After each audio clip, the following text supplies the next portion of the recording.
Olá, meu nome é Sérgio Floeter, eu sou professor da Universidade Federal de Santa Catarina e sou chefe do Laboratório de Biogeografia e Macroecologia Marinha.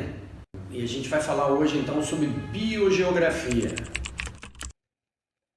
Biogeografia é uma ciência multidisciplinar que eu gosto demais justamente por ter essa fusão entre biologia, oceanografia, geologia e também a parte evolutiva.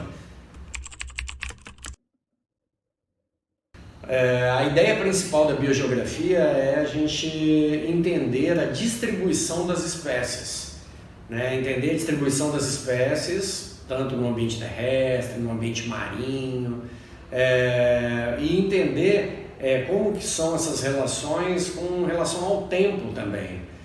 Ou seja, tem um componente evolutivo bem importante. No meu caso específico, meus estudos normalmente são com peixes recifais como modelos para essas distribuições. Então, na biogeografia a gente costuma trabalhar com um conceito chamado províncias biogeográficas.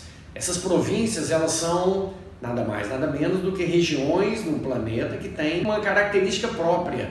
Elas têm normalmente uma quantidade de espécies endêmicas que formam uma assinatura daquela região.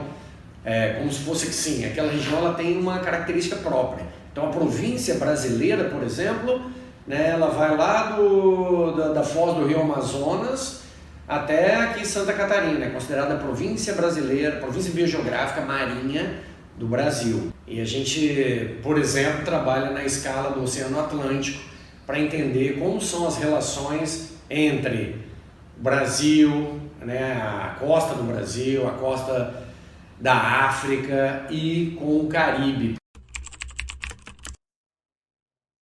Entre estudar, por exemplo, as conexões entre o Brasil e a costa da África, a gente tem ilhas oceânicas. A gente tem bastante estudos já sendo conduzidos nessas ilhas oceânicas. Tem ilhas oceânicas no meio do Atlântico, por exemplo, as ilhas do meio da dorsal atlântica, que são considerados como potenciais trampolins para essas espécies.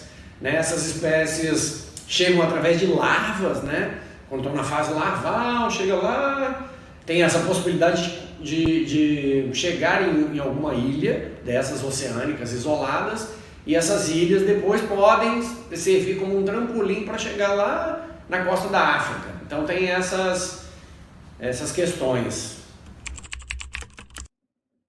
Entre a costa do Brasil e o Caribe, a gente tem no meio do caminho o Rio Amazonas, né? O deságue do Rio Amazonas, com tanto sedimento, com tanta água doce ali, é considerada uma barreira biogeográfica. Então, barreira biogeográfica são esses fenômenos que acontecem que impedem a passagem, por exemplo, das larvas ou dos indivíduos adultos de uma região para outra, de uma região biogeográfica para outra.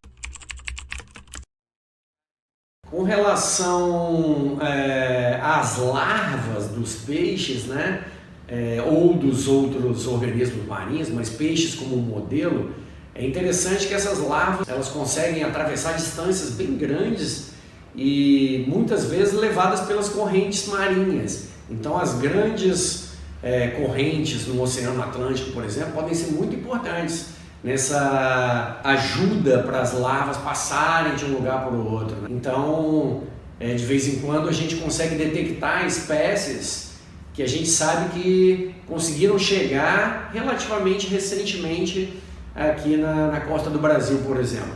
Esse é o caso de uma espécie de peixe donzela chamado Chromis dos Açores.